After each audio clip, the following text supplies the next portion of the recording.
features live coverage of an African safari and may include animal kills and carcasses. Viewer discretion is advised. Hello and welcome to the Masai Mara. We have got this wonderful herd of elephants and it is a beautiful, beautiful day. This is Safari Live.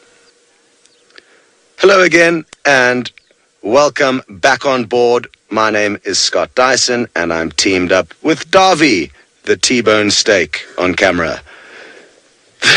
We've been following this herd of elephants down the escarpment. They've been our animal escort for the morning, and it's quite interesting how the elephants move up into the areas just outside of the reserve, on the fringes of the reserve at night, when they know they're not going to bump into any people, and then head back down into the safety and sanctuary of the reserve during the day. Now, while we were following them down the hill, we had an incredible sighting of a young little calf who's been very, very playful, and the only thing... Well, I'm actually not going to say anything. Why don't you have a look at this little highlight and see what happens with this cute little baby as it goes about its morning business.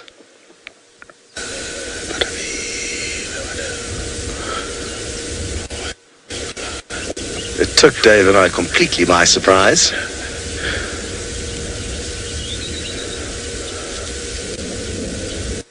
And here it goes. Wait for it.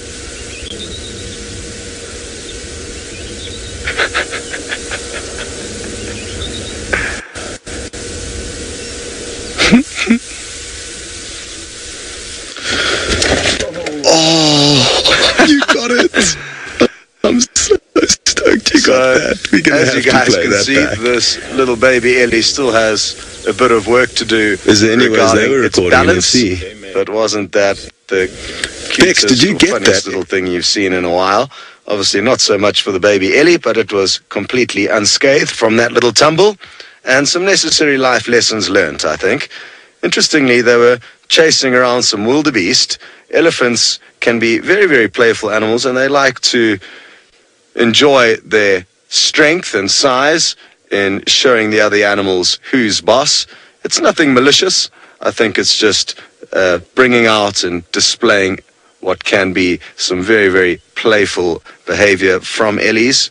And just like us, you tend to find playful activity happening in the early hours of the morning when everyone's fresh and enjoying the warmth of the sun. It is a beautiful day, like I've said, and really looking forward to taking you guys on safari. You'll be glad to know that James Henry is also out. He will be traversing the Mara along with me, and there's another vehicle driving around several thousand kilometers to the south of us on the Sabi sands, and I'm guessing that that is Byron, and who knows what we will have in store for you. Some of you may be joining for the first time. This is entirely live. Hard to believe, but very, very true. If you don't believe it, send through your name and where you're watching to #SafariLive, and maybe James Henry will sing you a song to prove that it is, in fact, a live safari. He's a very talented musician. I was thinking about offering a dance on the hood of the vehicle for any newcomers. I could try and freestyle your name into some kind of a little rap, but that wouldn't be pretty.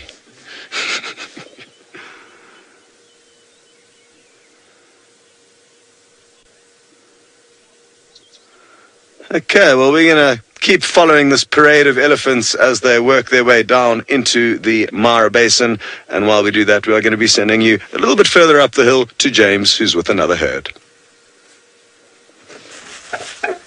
Hello everybody, good morning and welcome, and apologies, as I'm sure Scott has given you, for our lateness, tardy start this morning. Not our fault, I assure you. My name is James Henry. Very good. And on camera today we have got Manu. There he is. And we're heading down towards that region there where you can see a blue and pinkish balloon, because there is an enormous herd of wildebeest over there, and we're hoping to find the Sausage Pride. I've never seen the Sausage Pride before. I've looked for them for countless hours and failed to find hide, claw or hair of them, and I hope today that that will be a bit different. So that's our plan for the morning. It's wonderful to have you with us. I believe Scott has said that he is going to sing for you today, and I think that the thing that he will sing for you is probably Happy Birthday, because that is the only song I've ever heard him sing. It's very sad, really, when you think about it. Alrighty, on we go. Remember, please, any questions you have, hashtag Safari Live, you can send them through to that on Twitter.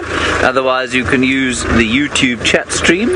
Otherwise, if we go live on Facebook with some astonishing form of action, you can send us questions or comments there.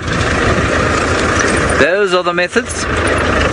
You can try carrier pigeons and that sort of thing, I suppose, but I think it's highly unlikely that they'll get to us given the number of avian predators that we have here. The team at Djuma, which consists of Byron and Megan, as far as I can tell, and perhaps one other.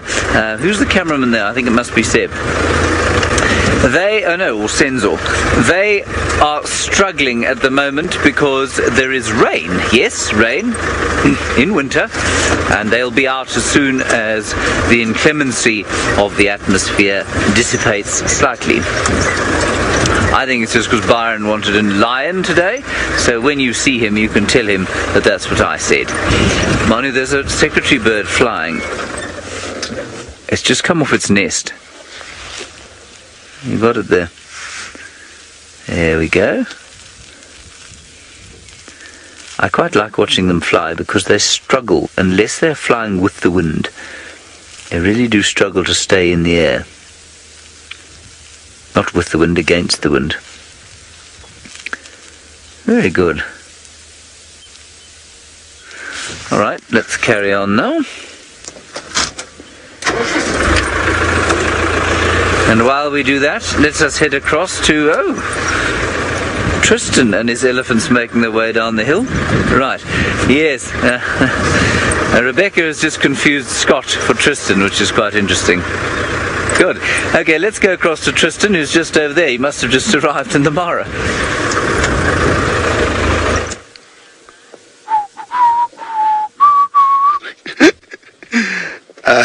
As James says, Happy Birthday is one of my favorite songs. I tend to sing it more often than I should, and sometimes just use the rhyme in which to freestyle my own words into what is a very well-known song. Still enjoying this herd as they make their way down into the Mara, and it'll be really interesting to know how much they travel each day. It always is something I think about. Obviously, it'll vary from the time of the year and day to day. Oh, it looks like the youngster's coming into frame. Let's see if it doesn't tumble over again. Now, this youngster has got some wonderful, wonderful genetics. We will show you his mother shortly, but she is a very, very impressive cow. Supermodel elephant, perfect tusk, one of which is broken off, the one on the left. Who knows how that may have happened, possibly prying off the bark on a tree. And what you can see now with the tusk that is remaining is that right on the end, there's almost what looks to be a little nipple. And that little groove on the end is caused by feeding and snapping off small branches, twigs, roots. And that's what causes that little groove. She may not always have been right-tusked. She may have had to adapt when her left tusk broke. But just like us as humans, elephants certainly do have a preference with which tusk they use when feeding. As you can see, the little youngster doesn't have that benefit just yet, so it also doesn't have complete control of that trunk. But it's not doing such a bad job. You saw it almost went down on its knees there to assist in its plight to get some brekkie. But it seems like it's gained control of the situation, and its trunk is now operating as it should.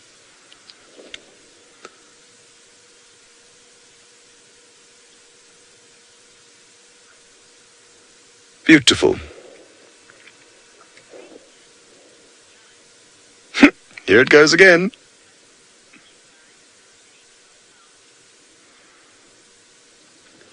Hello to John. You would like to know what happens to elephants' tusks when they die and the remains are found.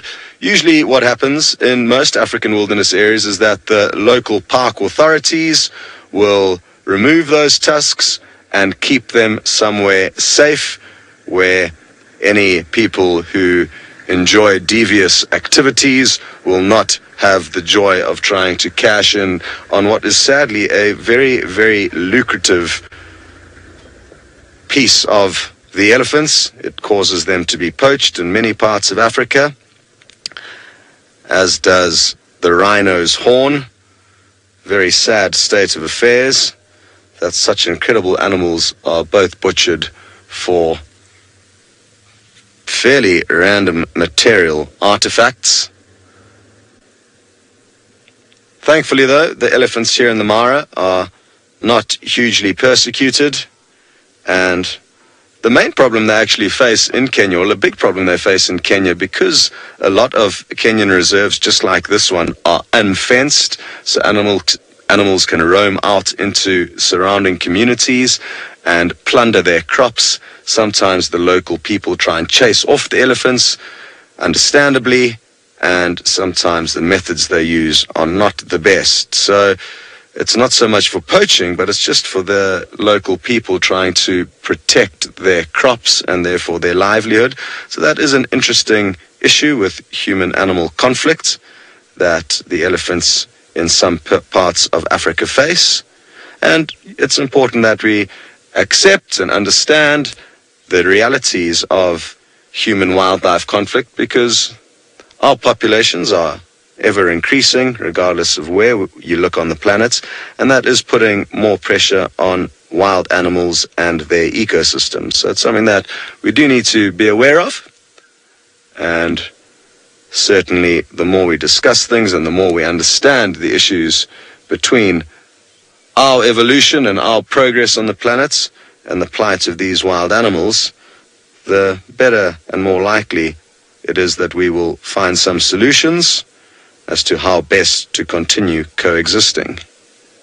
This is the mother. She is absolutely awesome. Look at that tusk. A canoe in the background. It's interesting how the wildebeest come and grow from this area. When I got back after spending a few days back home in South Africa, there was no wildebeest in this valley, yet now they seem to have returned just a few days later. And who knows where this individual will be in a few months' time. It's so easy for us, well, at least for me, to forget the gravity and the extent that these animals move throughout the year. And it certainly is really, really interesting and a great privilege for all of us to be following the movements of the migration. Not all of the wildebeest will head back to Tanzania, but a lot certainly will, the majority will. And that's another thing I always ask myself, when do wildebeest decide that they're going to bunker down and stop migrating? Do some never migrate? Are some just born here and stay here? These are questions that we will hopefully be able to find the answers to as we spend more time in this ecosystem and as we get to know more of the researchers and people who have access to the GPS coordinates of the collars. Most animals are collared, or at least examples thereof. There will be some wildebeest who are collared to follow the movements of these animals on this incredible migration that they undertake. Hello, Eli. I think I've pronounced your name correctly. You would like to know if this baby elephant has a name. And no, we could call it Tumbly, though, possibly after its tumble this morning.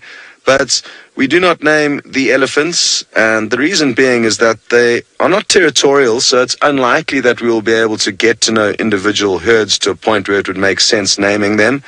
It would become an arduous task if we had to keep track of every elephant we named, because it could be a few months before we see them again. Having said that, though, I mean, in the next few weeks we could well bump into this herd again, but we tend to only name the animals that we can really get to know, and those are the more territorial animals, and more often than not just the big cats. Even still, there's a lot of big cats that we are seeing in this ecosystem that we have not yet named.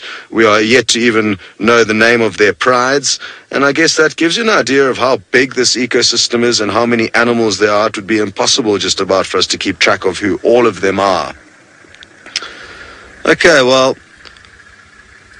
we're going to send you away from Tumbly and the rest of the herd back up the hill to James.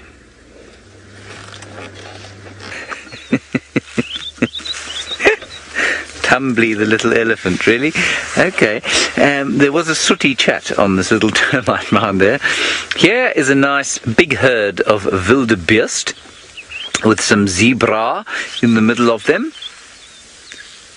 And what we're going to do is head up towards the escarpment where there's another great gathering and see what they're chatting about. It is a gorgeous quiet morning now. We've now got into the sort of sheltered parts of the drainage line just below the Olololo escarpment where we live. And that means that the wind is less strong here. And now I can hear the chats calling and the sparrows and the canaries and various other birds which I cannot yet identify. But it's really very pleasant and very peaceful indeed. Shortly I will have to replace my cap, of course, with my sun hat. Why, you might ask? Well, I tell you, because the sun is very, very bright here. Manu, what is that bright white thing on the end of that tree? Is it a bird? It is indeed. It is a fiscal. There you are, everybody. There's a fiscal. Shrike, aka Jackie Hangman.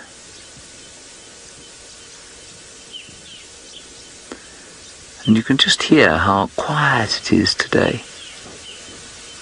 And all of the sound just about coming out of the woodland here, fringing this drainage line. Tony, you want to know if we're ever going to be doing Mara walks? I really hope one day that we will. At the moment, no. But the areas around our camp and onto the slopes of the escarpment would just be fantastic, you know. And this morning, Tony, we saw birds, we saw elephants, we saw impala, baboons, we've seen waterbuck, we've seen buffalo, we've seen hippo, we've seen all sorts of interesting things in the escarpment, or in the forests of the escarpment, which are just up here, of course. And I think it would be beautiful to do a walk in there, and I hope one day that we will. At the moment, there are no walks conducted in the public area of the Masai Mara. Up north in some of the conservancies you can do walks, and so I'm hoping that as our relationship builds with the Mara Triangle and with the Masai Mara at large, we will be able to do things like walks. I think it would be such fun. Here are a few testiculars sitting on the edge of these little bushes here.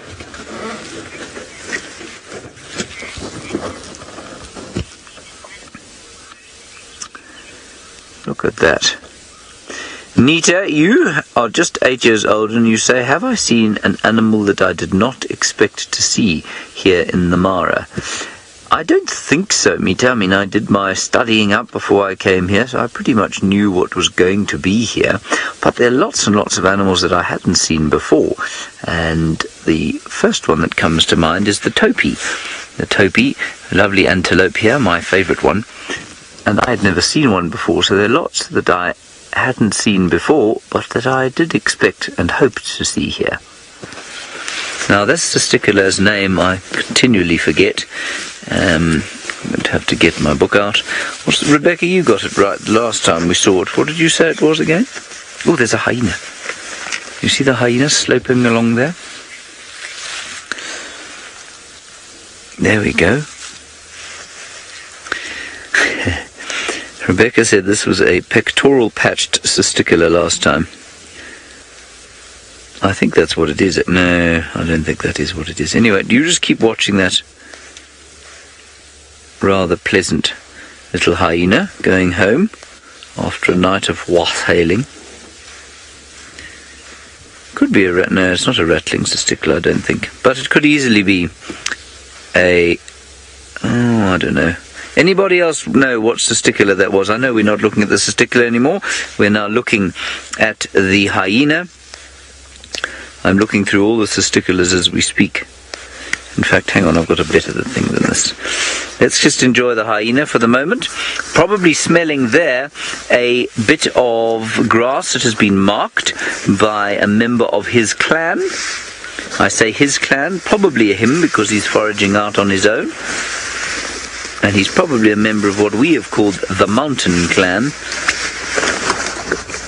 I think we should just have a look in my book for the testiculars quickly. This will narrow things down slightly. Testicular. They're all still sitting there enjoying the sun. Yeah, well, there are only 2 or 3 in this book here. One of which is the pectoral patch and the other is the rattling. I can't believe it's a bog standard rattling testicular. Could it possibly be? Maybe. Maybe.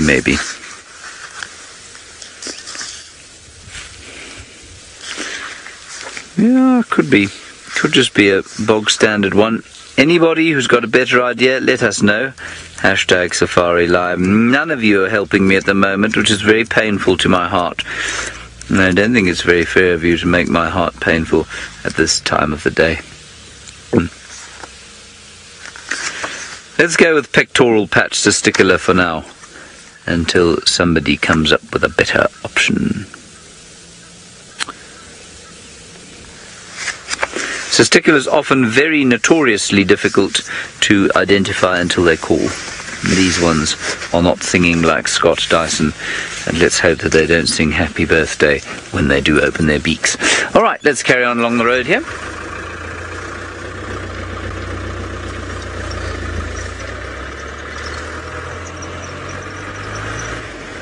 I'll just show you where we're heading, because there are a vast number of wilden beasten.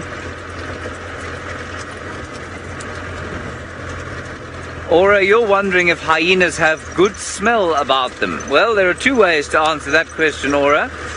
The first way is to say about them, no, they do not have good smell. They do not smell nice at all. They smell pretty vile, really. They smell a little bit like what they eat, which is rotting flesh. And mixed with a bit of wet dog and overcooked meat. That's sort of what they smell like. But do they have a good sense of smell? Absolutely. It's a very powerful sense of smell. And probably about, what did they say? I always remember at least forget these figures. It's probably about 40 times the sensitivity of our noses. And they can actually work that out because they can work out the different sensory organs in the nose, and apparently it's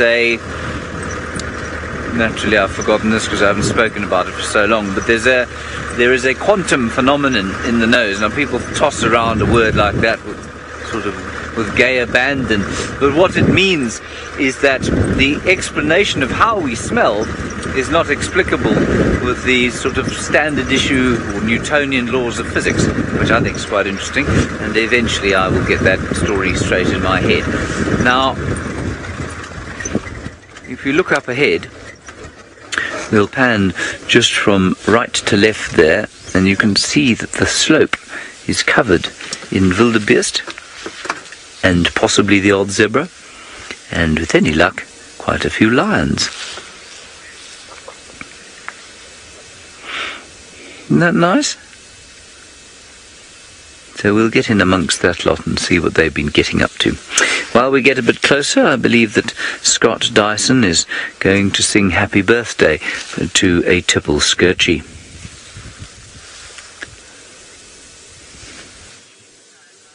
This is a triple scourge. There are some wildebeest too in the background. What a beautiful scene. Giraffe, zebra, and hundreds upon hundreds of wildebeest dotted in the background. The most magical views we are getting spoilt with. And happy to hear you've been discussing the capabilities of the hyena's nostrils. One of the things I often wish I could experience as a human, just to get an idea of just how strong animals' senses of smell are, is to be able to kind of smell like a hyena would. or even cheetah, these giraffe, zebra, they've all got such incredible senses. That flying like a bird is another one. Being able to be in a cheetah's body and chasing a Thompson's gazelle around would also be quite a fun thing to be able to experience. But it is unlikely that that will ever be able to happen. Although with technology, maybe somebody will be able to create some kind of a nose adaptation for us. Like you can just put onto your nose and then increase your sense of smell.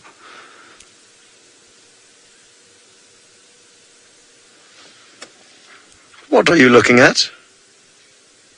Now, what's interesting is that, obviously, the giraffe here have got predominantly fields of grass between dotted little forests, and that's why it seems like this individual now is having to drop down to snack on this little bush. I'm not sure what bush it is snacking on. That is one thing that I certainly need to brush up on, is the botany of this area. And I wouldn't even be able to hazard a guess as to what that bush is.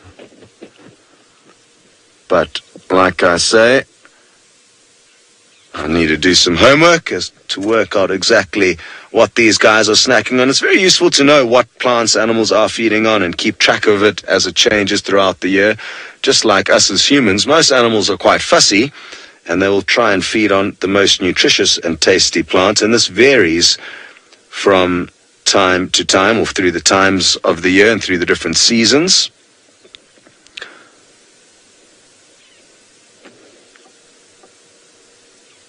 Now, these are the, excuse me, Maasai giraffe, and what I would like to do is open my little book and show you some comparisons of the other giraffe that you get in Africa. It's quite interesting in that you get several different subspecies, well, 9 different subspecies.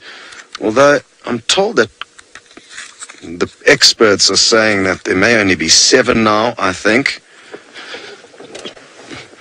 So have a look here. We are looking at the Maasai giraffe, which is in the top right. Let me get the sun a little bit better there for you, Dave. And it's quite similar to the southern giraffe that you get down in Djuma, but its dark spotches are kind of have more little grooves and more shapes than the southern, which is just down here.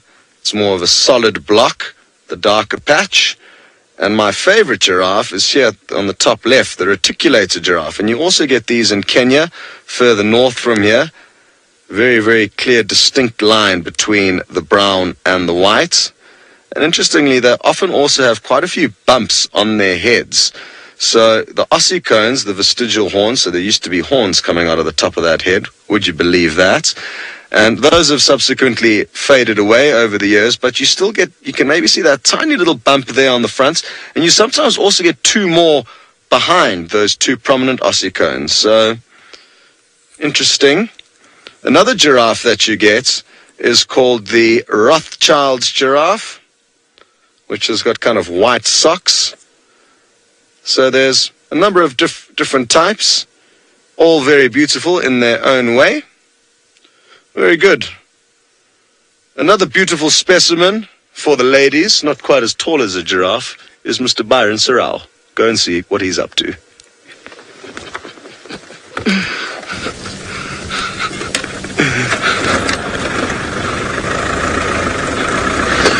Good morning, everyone, and welcome to Djuma, and what a great time to join us. We've got a feeding frenzy going on at the moment. The vultures have descended upon this buffalo carcass. One of the males actually just walked off as we got here. He decided he has now had enough of this buffalo carcass. My name is Byron, and on camera with me this morning is Senzo. And surprisingly, we had a bit of rain last night, which is wonderful. Actually, early this morning, we've had some rain, bit of a drizzle. Still very overcast. It looks like it's lifted though, but that really is great news for us. But look at this feeding frenzy going on, as I was saying. It's about 18 degrees Celsius, about 65 degrees Fahrenheit, so quite a cool morning. But these vultures rushed to this carcass as that male lion moved off. I don't see any of the other males. I wonder if they all moved towards some water. I'm going to probably try catch up to that other male shortly so we can follow him for a little bit. Maybe he takes us to his brothers.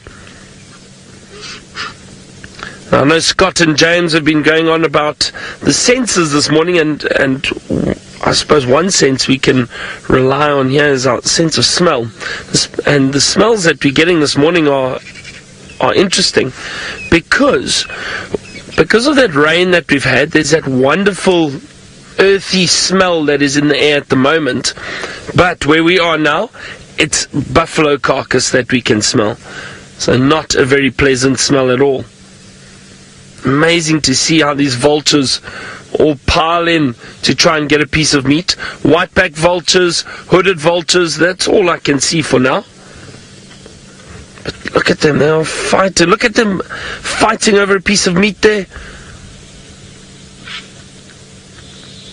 This is what these vultures have been waiting for. Critter, you say it's the cleanup crew. Indeed it is. That carcass will be picked completely clean once these vultures have moved off, finished with it. As I was saying, this is what they have been patiently waiting for. Oh, is that a white-headed vulture, I think, off to my right?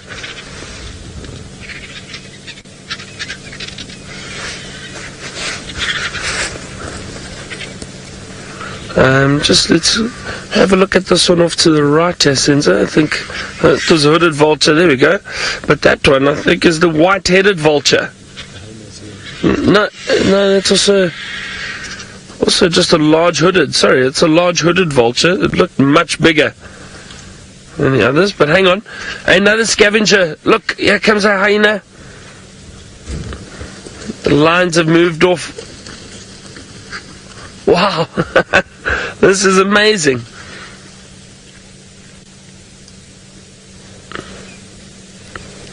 Now, what I think would have happened is this hyena probably would have seen the vultures descending, and that would have given it an idea that the lions have moved off. But if you look at that carcass, look how clean those bones have been picked. Aulia, you asked if the vultures ever get eaten by other or by predators. I've never seen it, Aulia. I've never seen it. Excuse me a second. I just want to jump on the radio quickly. Good morning. Before there's a vulture feeding activity at this buffalo carcass and a single hyena, one of the males moved in a northerly direction, I think either towards Gallagher Pan or to Vuyatela Dam.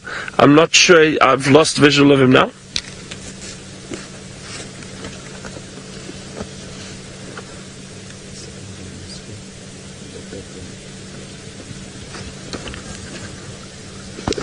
Copy that. Sorry, Sensor. And here comes another hyena. There we go. So as I was saying, I think the hyena would have seen the vultures descending. Oh wow! What's this hyena's chasing the vultures around? But this is very interesting. The one hyena is very curious and very careful, wants to have a look. Where are the lions? Wants to make sure there's no threat or danger.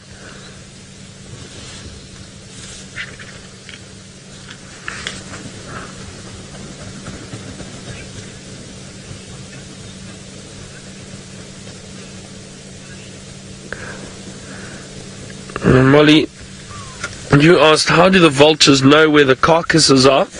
Well, Molly, you basically get two types of vultures. Old world vultures.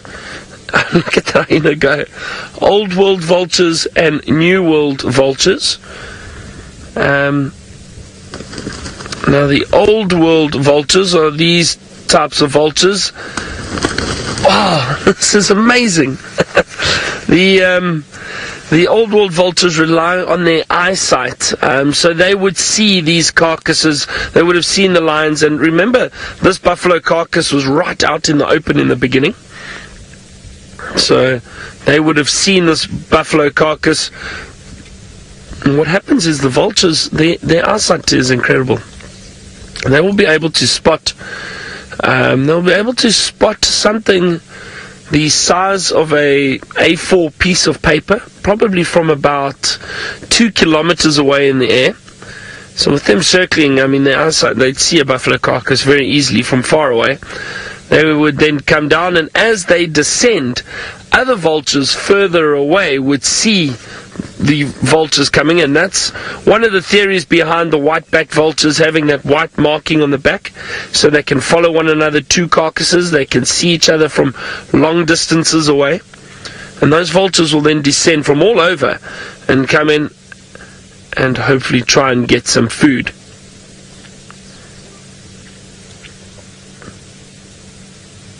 So there really is absolutely, or just about absolutely nothing left of that carcass. It has fed the lions very well for 3 days, and now the vultures have got a little bit to feed on, and they probably will feed on some more. Even the hyena are getting a little bit of the carcass. So a lot of animals benefiting from this kill.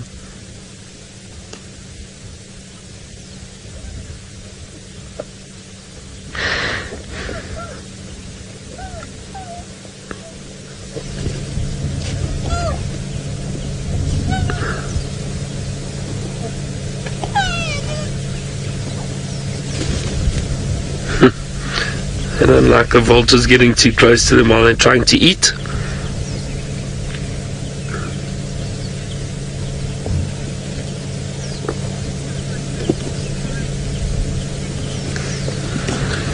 Nikki, I've never seen a vulture feed on so much meat that it can't fly anymore. I've never seen that. I see there are 2 more hyena behind us. So a lot of hyena have moved in that where the carcass was originally, which is about 50 meters away, 50, 60 meters away. 2 other hyena just back there. You might just see them, moving off with scraps. And that's where the original, where the kill was originally, and the lions dragged it under this tree. But now there's very little left, and watch, the hyenas still chasing the vultures. This is amazing interaction.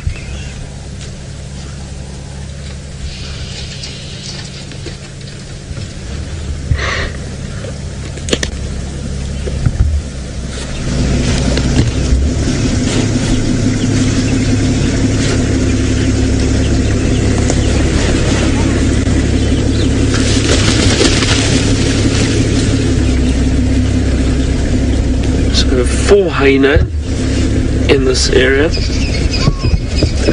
I can hear baboons' alarm calling, and I'm assuming that those baboons probably see the lions. Which looks like a younger hyena, and I think it's having a bit of fun actually chasing these vultures.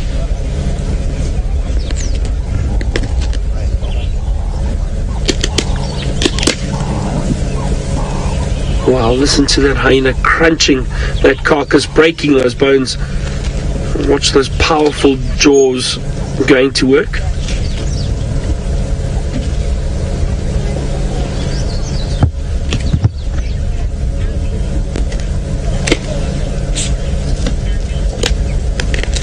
Ali, you asked why they don't eat that buffalo hide. Well, Ali, that buffalo hide is quite tough, and it's basically, I mean, it's leather, so it's not very pleasant at all for them to feed on, and I think that's mainly why they don't feed on it. There's nothing to gain from eating the buffalo hide, so they'll try to get the bone, they'll try to get whatever meat is left. There's a lot of nutrients in the bone, but nothing really in the buffalo hide. They might eat bits and pieces of it, but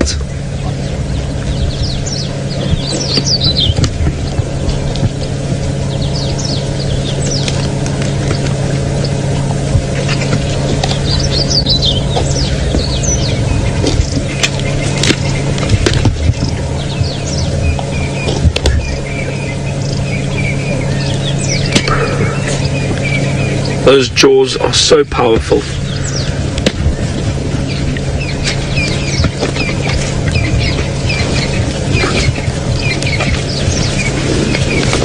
Wow, I'm dragging this kid. I'm just going to move forward slightly.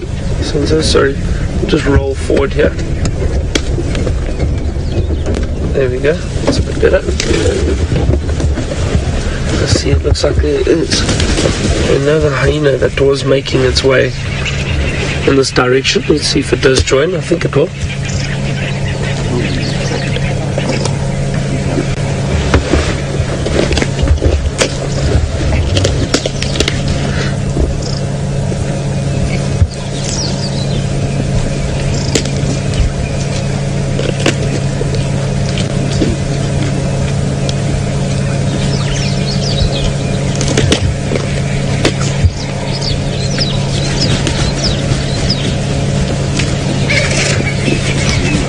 You can just hear those bones crunching.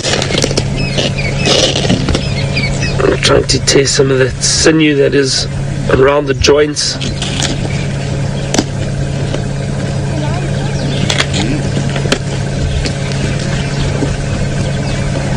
But notice how the hyena constantly look around, just making sure those male lions don't appear again.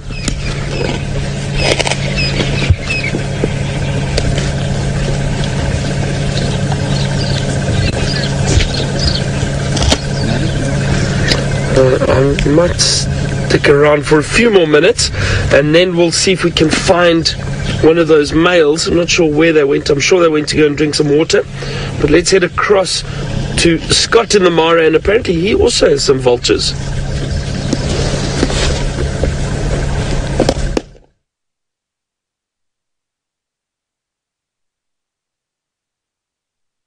Are seemingly a little bit more relaxed. There are some you can see just to the left of that tree on the ground, off in the distance, and there's a lot of vultures lurking about, so I'm guessing they're finishing off the remains of a kill.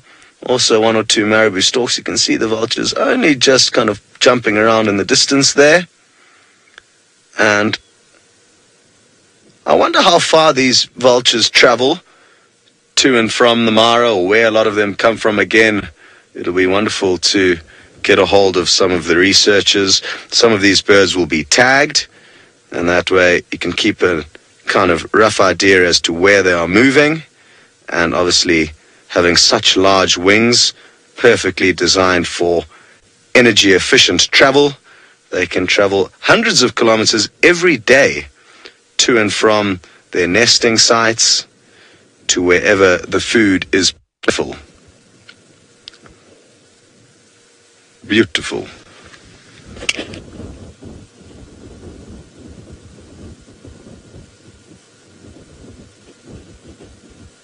I'm wondering if it's worth heading down there to have a look for any predators.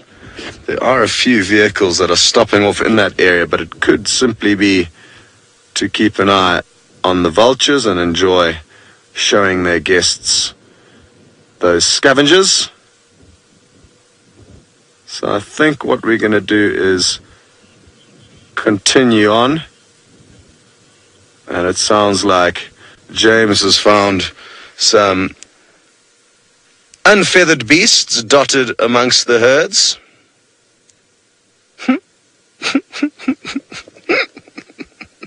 Is this not beautiful, everyone? There is a huge elephant coming this way, and as amusing as Scott Dyson is, I'm going to save my laughter for after we've watched this rather astounding scene.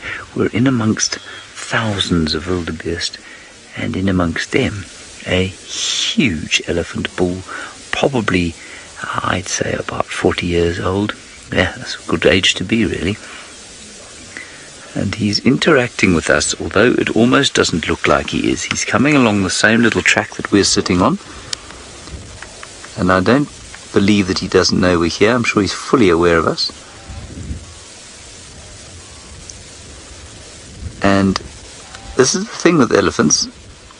They will choose to come and interact from time to time, and try to do so without your sort of realizing that that's what they're doing, or without them, let me try that again, thinking that you don't realize what it is that they're doing. So I'm just going to sit here quietly and see what he does. Oh, it's wonderful to watch the wildebeest getting out of his way.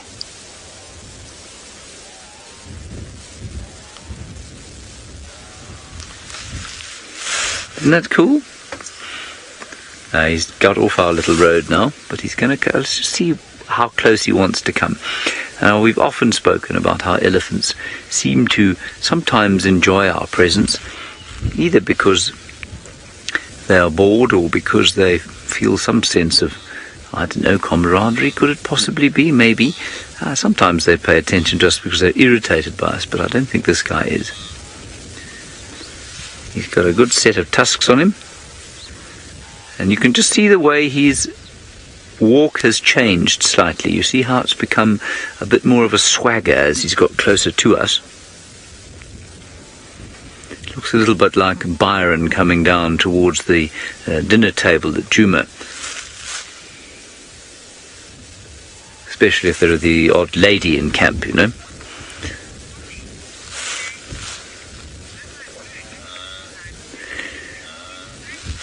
Well, Sandy, yes, you say, look at the size of that elephant, he's massive. Well, he is. He's an elephant. And he's an elephant in his prime. And he's an elephant that is, or in fact, I think he's older than 40 now that looking at him. I'd say he's probably pushing 50, actually. He's just starting to lose a little bit of mass. That could also be, of course, because he's been excluded from the plains by the wildebeest, not by them so much as by his own choice. And those elephants that you saw today walking down into the Mara, they do tend to move up away from the plains during the course of the migration season here. I mean, he is a fantastic creature, isn't he? Very, very impressive animal.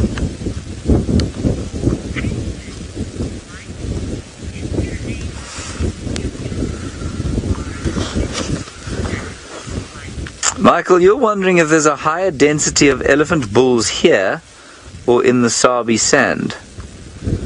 Michael, I think that you'll find that the Sabi sand has got a slightly higher density because of the artificial water provision that there is there. And especially at this time of year when so many of the areas of the Kruger Park are waterless, and you know they're providing much less water in the national park itself at the moment. I think you'll find certainly that elephants are coming into the Sabi sand drawn by the artificial water provided by the landowners. And if you go to a place like Buffels Hoek, for example, every landowner who's got a house there has got a dam in front of that house, and those elephants are going to come through there. In this area that isn't the case. There is only one source of water, and that of course is the enormous Mara River. Yeah, there's the odd puddle around the place, but it really is very limited to that. So I think at this time of the year, the Sabi sand would have a higher population or higher density, not necessarily population, than the Mara does. What a wonderful sighting that was. We're going to carry on, and we're going to go back to Byron, the swaggering fellow of the Sabi sands. He's got more hyenas joining his carcass.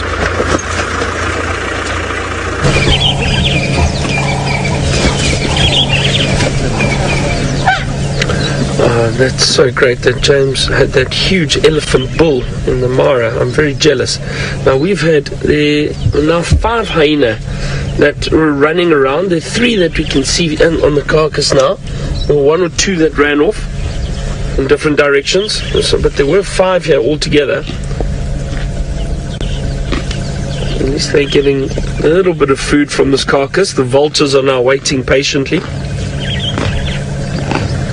So it's just really interesting interaction that we haven't seen for quite some time. So this is wonderful to see.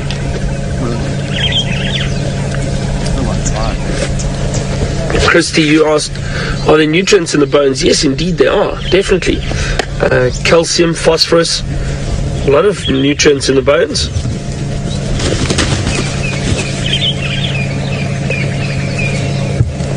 There's bone marrow that they'll be feeding on.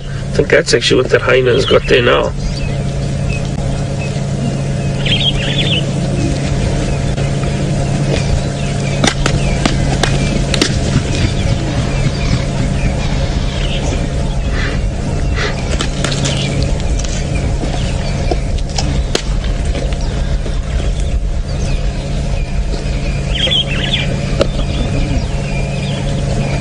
You can just hear the bones crunching and those powerful jaws of the hyena going to work.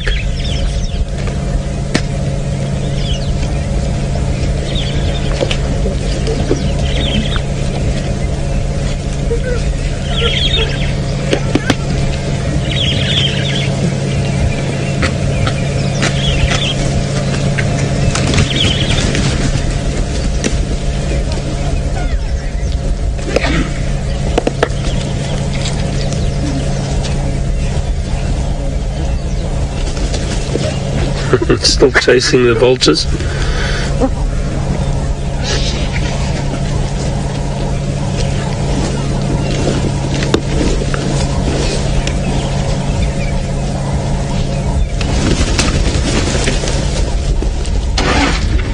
Interesting, the hyena was snapping at the vulture, but I've never seen one actually grab a vulture. I don't think they're interested in eating them, and we spoke about that earlier.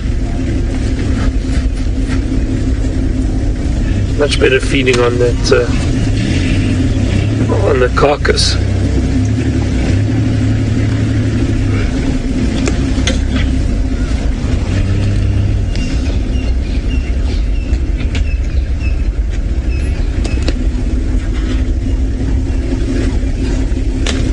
Netta, you asked if the lions or scavengers eat the eyes off the animals. Yes, indeed.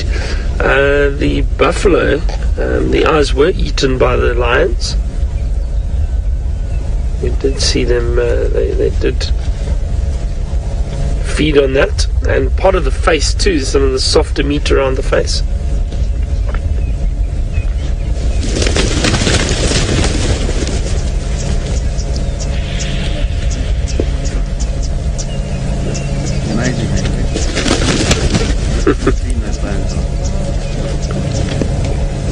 If you have a look at that carcass, just look at those ribs, how they've been cleaned by the vultures, some of the vertebrae, but picked completely clean. Nothing goes to waste out here. You can see a hooded vulture over there.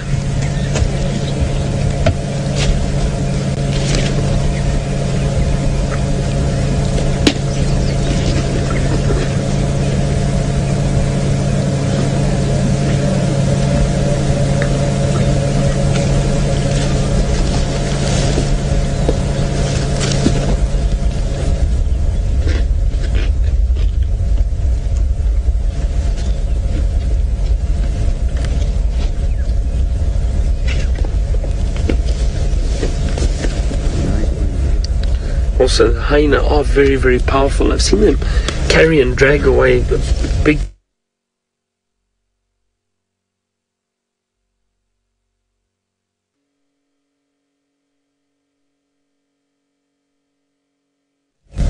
So now we can see 4 hyena in the you should be able to see 4 hyena at this carcass. Wow, look at this one on the right. It's got part of the vertebra in its mouth.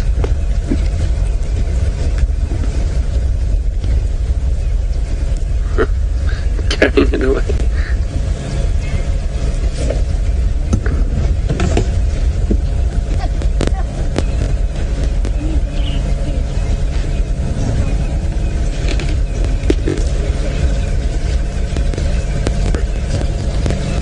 It's nice to see all these hyena together. I haven't seen so many adults together for quite some time. Well, I haven't.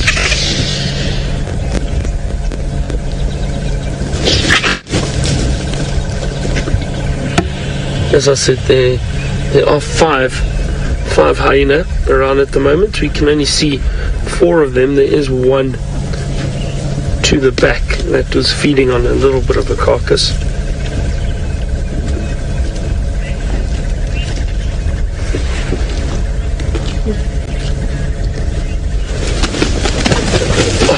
Oh, wow, that was amazing. You see that? Mouth open, running at us, chasing the vulture. Breezy, you asked, what is the average amount of hyena in a clan? And Breezy, I think it ranges from 2 or 3 hyena up to 20 or 25, if not more, in certain parts of Africa. Can get some really large clans. So it varies, Breezy, completely depending on the area, amount of food, amount of competition.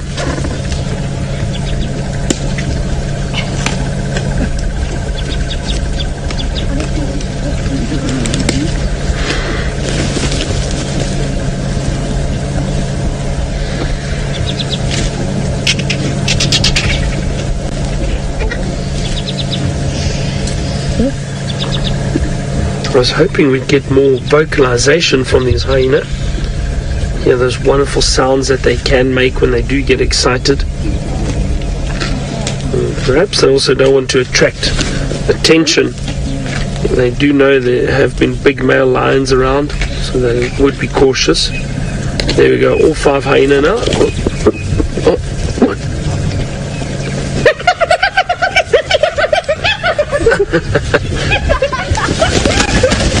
Just as I was... Oh, there we go.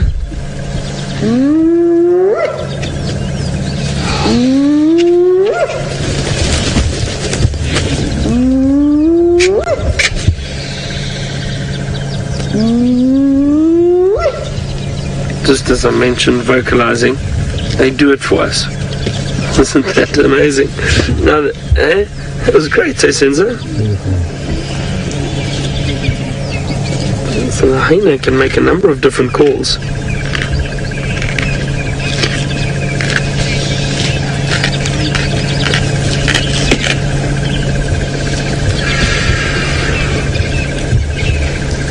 Always nice to hear that whooping sound of the hyena. Now, VJ, you asked, are the hyena more closely related to the canine or feline family? And so, more recent studies have shown that they're actually more closely related to cats. If you go back and how they've evolved, apparently they are more closely related to cats than to dogs or canines, which is interesting. It doesn't look like it, does it?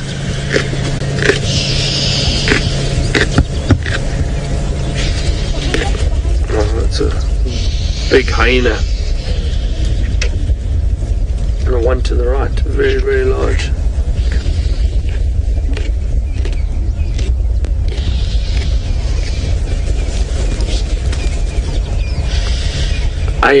To be honest, I find it very difficult to tell the difference between male and female hyena. I think that one on the right is actually a female.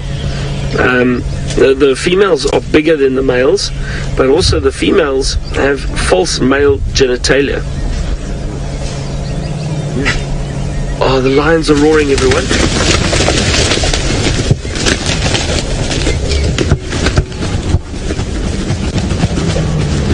Oh, it sounds like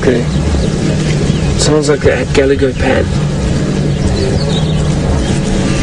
Somewhere around there. One down, probably. We've had such a nice sighting of these hyena, and I know all of you enjoy seeing the hyena and the scavengers around and all the vultures, but we might try and go and see if we can find those lions. Maybe we get them roaring for us just now again.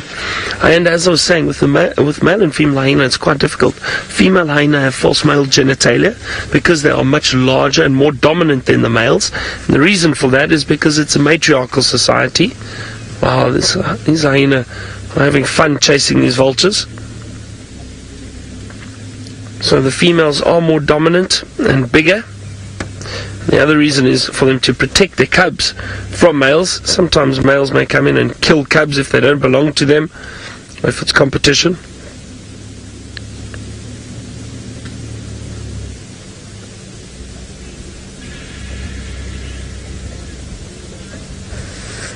Alright, I think I think, why don't we move on and let's see if we can find those lions while it's still early.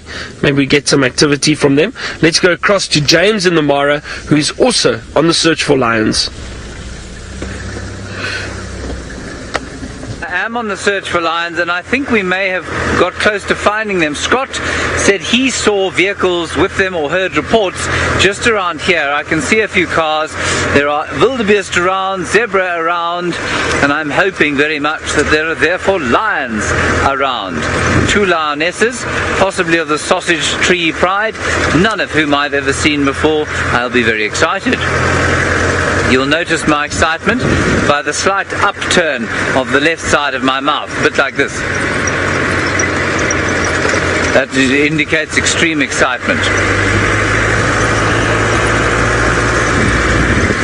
I'm not sure why I told you that. I'm just going to head down this road here. There's a long line of vehicles on their way there. One of which looks not unlike a meat wagon, but please, I'm not going on.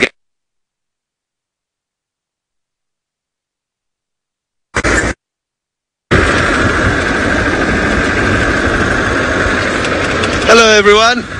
Sorry, I'm having some troubles with my earpiece.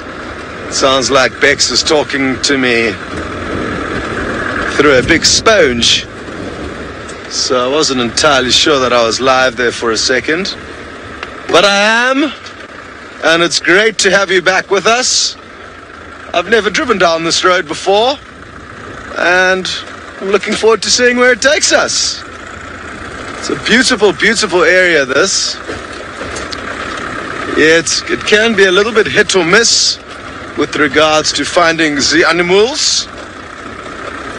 Typically, more vehicles tend to spend time closer towards the river, and the less people traversing an area means the less likelihood of somebody bumping into an animal and spreading the word. So we're going to take a bit of a gamble here. High risk, high reward, I'm hoping. James is a little bit further up to our right, further up the escarpment, so we've kind of looped ahead of him.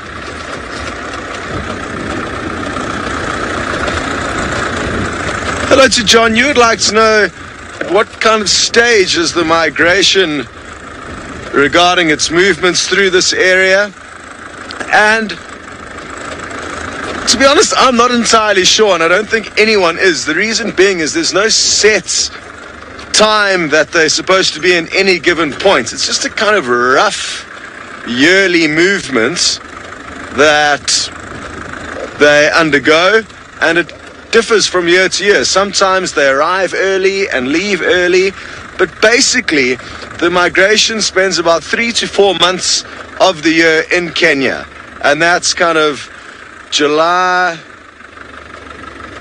August, September. I couldn't remember what the way the months went there. July, August, September, October. Those are the kind of 4 months that the migration is likely to be in Kenya. Ooh, we've got a hygienic here. Slinking off with something in its mouth, as Dave's just pointed out. Carrying a little snack.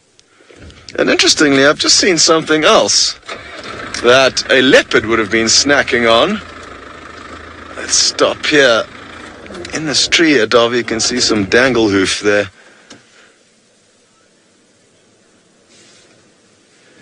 So, as you can see, there are the remains of what looked to be a young wildebeest, and no sign of a leopard. What I found interesting is that more often than in the Sabi sands, you often find these remains of kills dangling in the trees in the Mara. So the leopards are not as effective as finishing off their kills and feeding on them until it all falls down and collapses from a tree. You very seldom find remains of kills in trees there. And it's possibly because there's less abundant food, especially at this time of the year, which means the leopards in the sands have to finish what they've got, whereas here they can be a little bit more fussy, I guess, and leave those extra bits because there's so much other food around for them.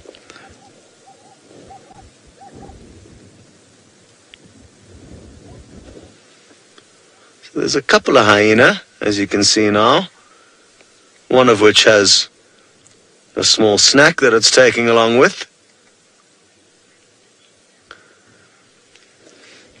Hello, Vanessa. You'd like to know what kind of hyena we find in the Mara, and it's mainly the spotted hyena, which we are looking at now. They are very, very numerous here, far more numerous than any other area I've ever seen them in. So a huge population of the spotted hyena here. And you'd like to know what others we get. Well, we get the aardwolf, which is a type of a hyena that eats mainly termites. I've only seen one pair of them here since I've been here. And further north in Kenya, you get the striped hyena, but I don't think you get them down here. So it's mainly just the spotted hyena and then the aardwolf, which is a relative of the spotted hyena, but very, very different. And like I said, it feeds mainly on termites and ants, so highly, highly specialized.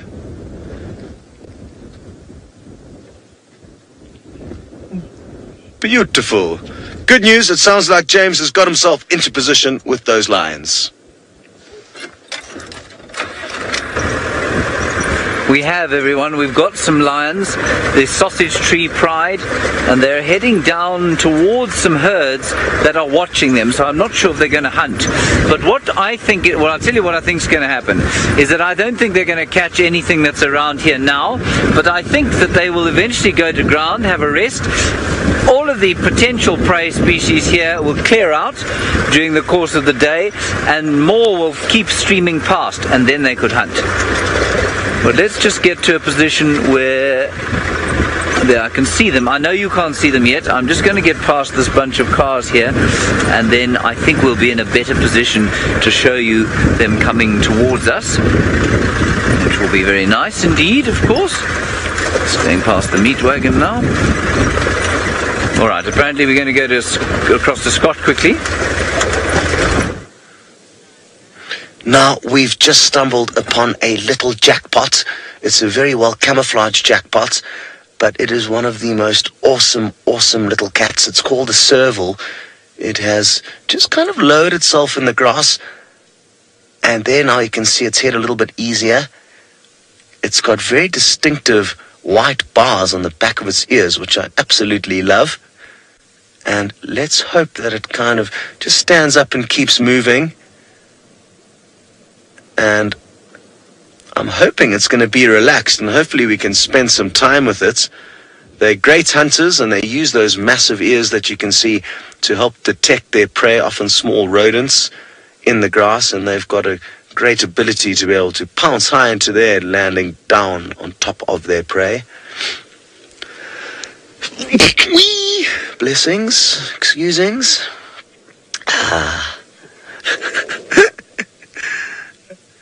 Sorry if that sneeze took you guys by surprise. I did my best to try and hold it in. That probably had a worse effect than just releasing it. Let me see if I can reverse a little bit. I stopped as soon as I saw it, so possibly not in the most favorable position. And what I'm actually going to do is I'm just going to skirt a little bit off the road here, just assess whether it is going to be relaxed with us or not. If not, we will keep a distance and leave it be. If it is, well, then we're in some major luck. So far it seems good. It hasn't flinched. Let's just stop here and bank some good views of it. Oh, perfect. I think it's hunting. I'm not sure it's hiding from us.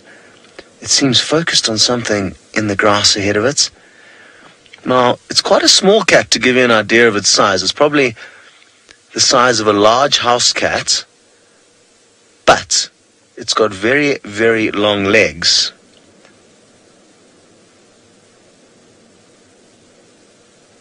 Oh, they are so awesome. What is it going to do next? Hello to Ali. This is apparently the first serval you've seen, and I am hugely happy to hear that you have seen one, because I'm sure you agree they are absolutely beautiful creatures, and one that we don't see that often. Let's keep moving. What a bonus. Lions with James, serval with me.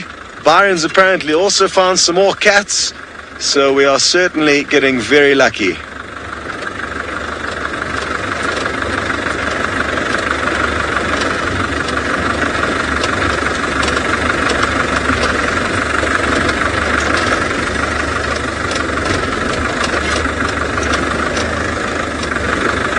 Hello to my lens. You would like to know how big is the serval population in the Mara, and I don't have a clue on exact numbers, and I'm sure that nobody really does, but what I can assure you is that there are many, many serval. So it's one of the best places I've ever worked where you can see serval. It must be quite close to us now, so I'm just going to go very slowly.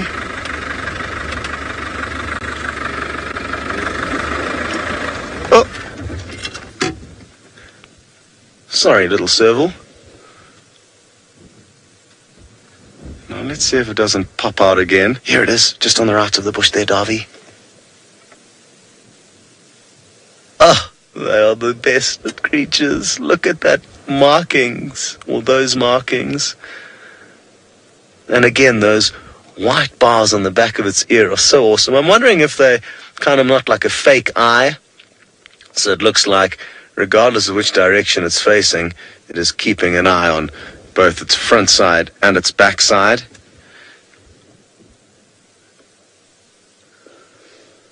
Absolutely awesome. So I'm thinking, let's try and get one more view. I really don't want to disturb it too much. And even though it jumped out of the grass there and made some distance, I don't think it's hugely terrified. And like a lot of animals, just with the little bit of time spent, they'll slowly become relaxed with the vehicle, especially the lesser known stars of the African wilderness that get a little bit less vehicle time. Okay, it sounds like James is in a good spot with his lion, so why don't you shoot back to him? We have been in a good spot with the lions, everybody, and it looks to me like they've left their cubs.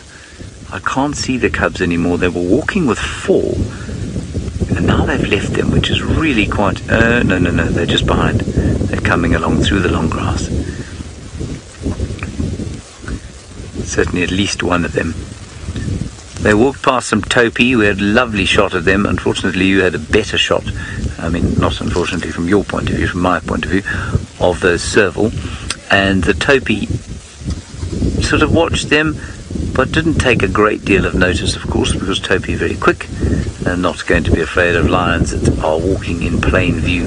So this is not hunting behavior, but hunting or walking behavior very quickly in this area can turn into hunting behavior, because we are so, close to so much to eat. We're going to keep our distance at this stage because, well, you saw how many vultures there were at the carcass with Byron. I'm feeling a little bit like that's what we're doing with these lions. There are lots and lots of people because they're sort of coming to the sighting. There's no reason they shouldn't be coming to the sighting. But we're just going to keep our distance. I don't want to put too much pressure on them. And we've got a long lens, so we don't need to be too close. But as soon as this kind of gentle walking behavior becomes hunting behavior, well, then we'll probably be a little bit more, speedy about our actions. So 2 lionesses, 1, 2, 3, 4. I think it is just the 4 cubs that we have walking with them. We're going to keep an eye on them, and you know what, hang on a second. Just let me start the car again, Manu, if you don't mind. We're going to drive along here because there is a fairly large herd of wildebeest coming this way, but we don't really, with all of the vehicles around, there are limited off-roading opportunities. So we're just going to stop here, and we'll get a 2 shot of them heading towards the wildebeest. They've just spotted them now. See I know there are a lot of cars, everybody, but everyone is keeping their distance, so don't worry. There is the lioness, and the wildebeest are coming towards them. And you see down there, Manu, it's a small group coming down towards them. They have noticed them now. Now that vehicle that you're looking at there, I always like to call the Black Pearl, because it looks like an old school ship that the sides lift out of, and then you see these giant cameras that resemble cannon from the 19th century sort of sticking out.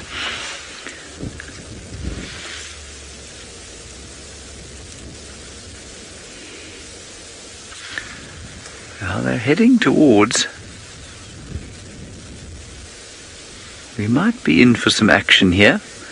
Let's just keep an eye out. The cubs are still moving with the lionesses, so the chances of them hunting are small, but not impossible.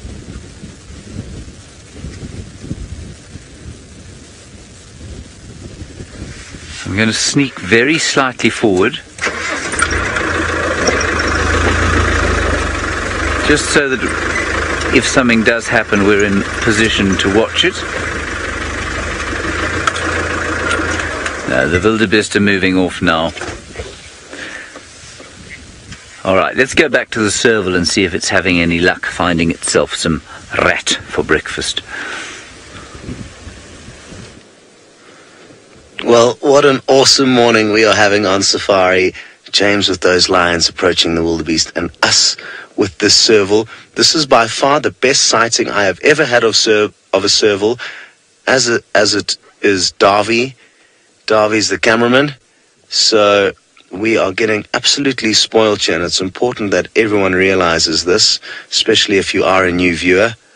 And the fact that the serval is seemingly not worried about our presence here means we are in for a wonderful, wonderful morning. I plan on going nowhere as long as it continues to act relaxed and focused and intent on trying to find itself some breakfast. A live serval kill will absolutely incredible. Hello to Raz. You would like to know if it's rare to see serval during the day. Well, like I've just said, it's rare to see them day or night. But no, they are not strictly nocturnal like most cats and predators. Other than the cheetah, they prefer to be nocturnal at night. But you do get certain wilderness areas where a lot of the so-called nocturnal species are quite active during the day, especially cool areas like this. Even though the sun is shining, we've still got our jerseys on. It's still nice and cool, which allows and helps the predators to keep moving during the sunny hours. And I guess a lot depends on how successful the serval's night out hunting was. Maybe it was a tough night regarding finding food, hence the fact that it is still on the move. Now I wonder what it's hoping to feed on. Small birds and rodents, I'm guessing, are going to be its primary prey. But then again, I haven't spent much time with serval, and what we'll find is serval in South Africa and Djuma, where they do occur, will probably act quite differently to the serval here, because their prey species will differ quite greatly. Let's keep moving. Try and get into a good spot.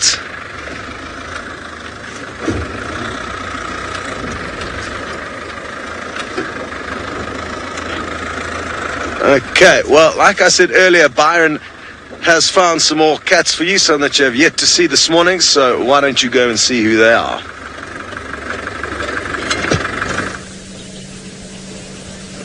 That's amazing that Scott's got another serval in the Mara. I'm very jealous. Now we've got the two males in front of us and lying down and resting. They just moved from the pan, so they did have a drink of water, and they moved down, they're drinking, and then there's another male and a single female. I can't see which female it is. I think it's possibly the mother of the cubs, and they just through there, you might not even see them. Quite a thick little area. They're lying down there. I think it is possibly that female, the mother, who came and fed on a bit of the carcass and then decided to have a drink and moved off. But now she's got to try and get rid of another male. Like yesterday morning, she had this one male following her, but eventually she gave him the slip, so that was great. And we got to see those wonderful little cubs. Oh, I think these lions, they are full. They've been drinking. So they are very content at the moment, and I think they're probably going to hang around here.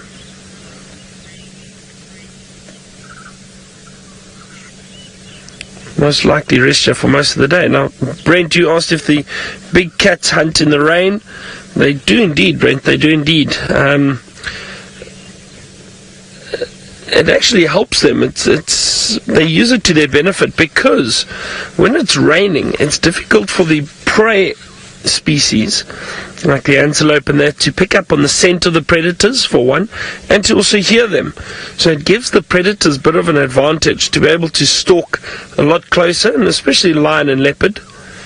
And they can stalk a lot closer and ambush their prey.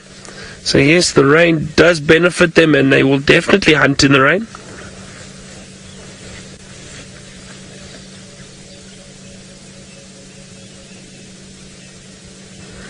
I thought we might get a bit more activity from these lions, but it looks like they are very content at the moment, and most likely just going to stay here.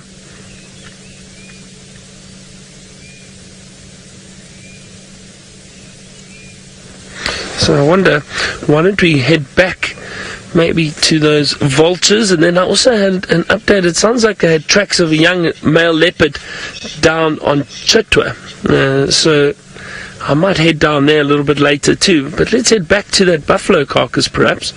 See if there's still some hyena and vulture activity around there. That could be interesting. But nice to see the males nonetheless. But only 3 of them here. Like I said, only these 2 males. That one male over there with the female. And then apparently they've got tracks. Someone saw tracks of the other male heading south. So he has already decided to move on. But it was great to see all 4 males together again. The Birmingham males. The dominant male coalition in this area. And always great to see them. What do you think, Senzo? So we leave these resting lions, and let's head across to James, who's apparently got a lioness moving through the long grass at the moment. There we are, moving through the long grass indeed, and they're coming towards the road now.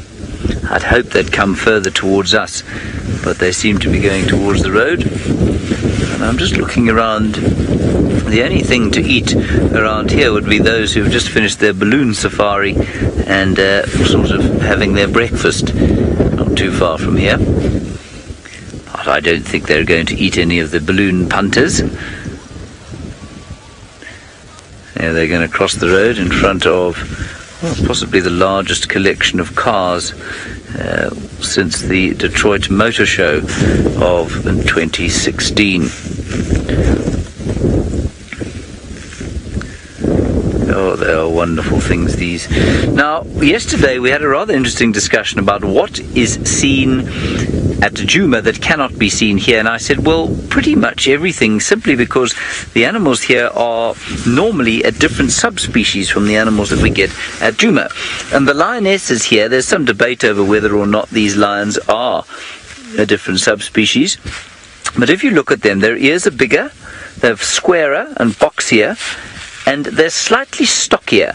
I don't think they're any taller than the Djuma lionesses. In fact, I'd say they're probably slightly shorter, but they're definitely stockier. Now that might just be purely to do with nutrition, but the boxy ears and the size of the ears definitely isn't. There's a separation there of populations. Alright, I'm going to move. Ooh, no, not just yet.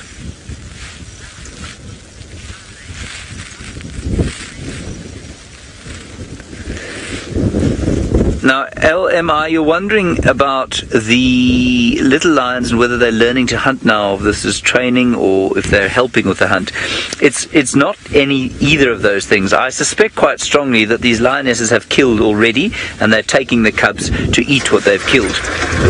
And they're much too young to be hunting at this stage. Well, they'll hunt little things, a bit like, what that serval was hunting earlier, but they won't be killing big stuff yet, and they certainly would be a hindrance to any large hunt rather than help at this stage. And lions don't tend to do a great deal of training. You will watch the odd documentary where they say, well, look at the lionesses training the youngsters how to hunt. And I'm just trying to figure out where we're going to go here. I think we're going to have to go this way. And that doesn't tend to actually be the case. What you tend to find is much more that they hunt on instinct, like a house cat. No one ever teaches a house cat how to hunt. And so they will eventually kind of learn on instinct, and I think instinct has got far more to do with it than learning, although I'm sure practice makes a huge amount of difference.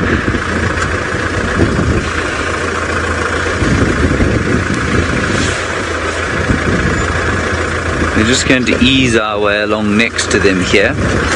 Mercifully, I think we have got special off-roading permissions here where most people do not, so that's very good.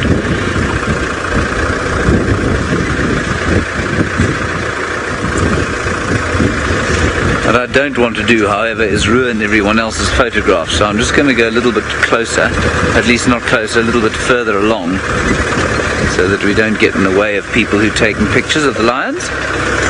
And I think they're heading down into this little drainage system here. So what we'll do is park down here, make sure we don't get the car stuck in this little lugger.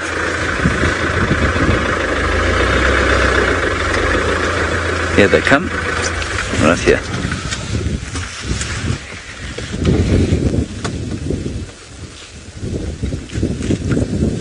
Beautiful.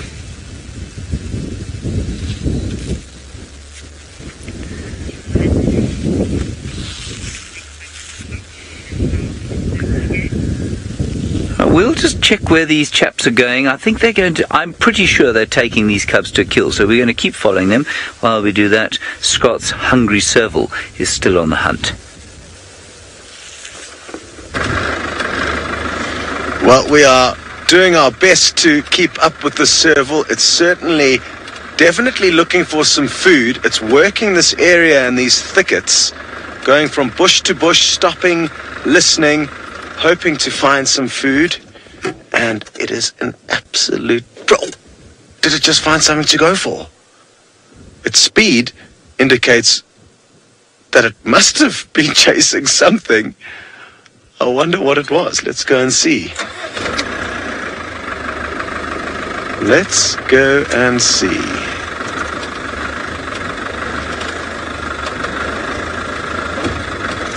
Hello to Chew. You'd like to know how high can a serval jump? And I would guess about 1.5 meters to 2 meters into the air quite easily. But I've, like I said, hardly spent any time with these creatures, so I don't have too much insight into what their capabilities are. But I mean, if you think of a regular house cat, that could probably easily jump 2 meters up. So I'm guessing the serval would be not much different, if anything, probably a little bit better than a domestic cat. What a privilege to be able to follow the serval around in beautiful morning sunshine. And like I've said earlier, it's not just us that are in good spots. Both James and Byron have also got themselves and you into a very, very favorable position.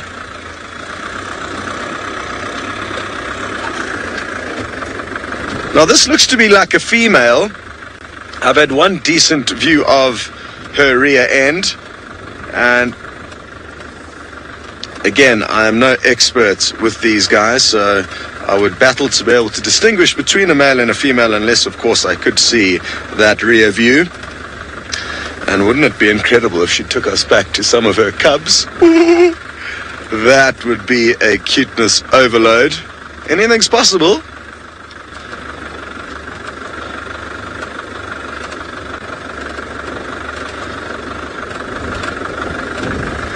Must be quite daunting for it. I mean, I always think about short animals having to move through this very, very long grass.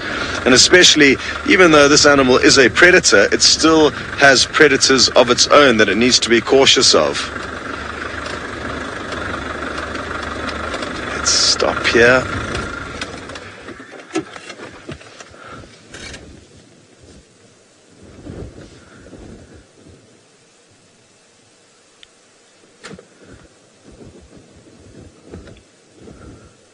It's incredible how quickly it can just dissolve into this grass. What I want to try and do, but again, I'm being as gentle as possible, as not all animals are habituated to vehicles like the lions you're viewing with James and Byron. These guys wouldn't have had exposure to as much time with vehicles as the more prominent stars of the African wilderness. Therefore, I just want to really make sure that we don't get in its way or make it feel uncomfortable, which I'm surprised up until now we have been very, very fortunate in not doing just that. So we haven't got in its way, and I plan on, as best as possible, providing it doesn't change its mind about our presence, planning on spending as much of the morning as we possibly can with this cool cat.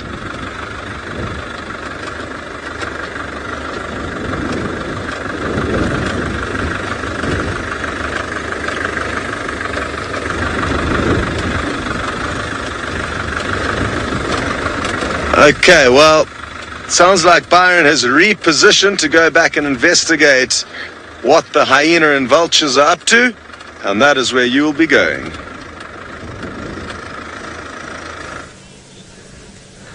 Well, now he's back at the hyena and vultures, and still hyena feeding away at the carcass. So there's still a fair amount of food there for these predators, or scavengers rather.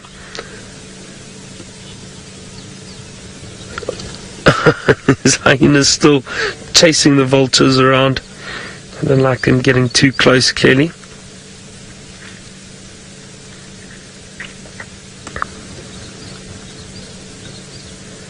Look at all those white-backed vultures patiently waiting to see if they can get some of that food. But as I said, it's great that that so many animals benefit from a kill like this. It's not just the lions, it's the smaller scavengers, or rather the hyena, and smaller scavengers like vultures, and who knows, there may also have been a white-tailed mongoose or two around last night feeding on a bit of the carcass, or a civet, maybe even a genet would pick up a little piece of meat here or there.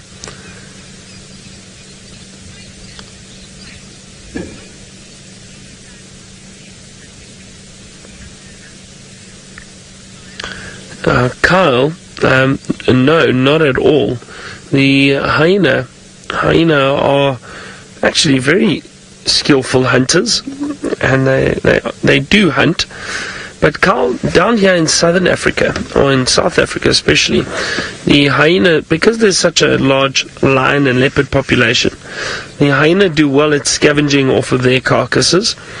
But in East Africa, with huge clans of hyenas, so where James and Scott are at the moment, the hyena there will hunt, most definitely hunt for themselves.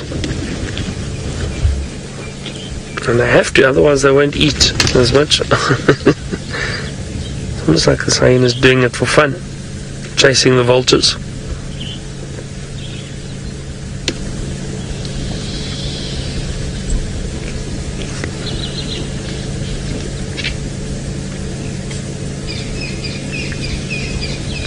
Some beautiful light coming through now.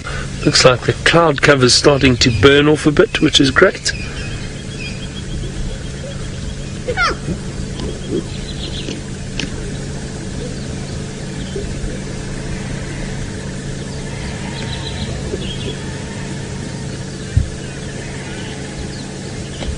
Look at that. Busy sunning their wings, warming up. That vulture was... see, a lot of these vultures probably got quite wet from the rain that we had.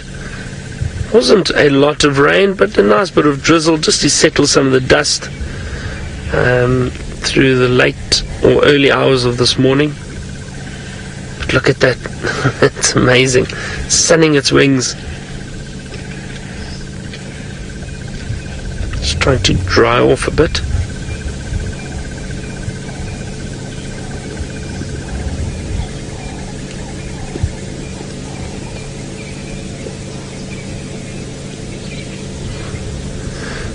and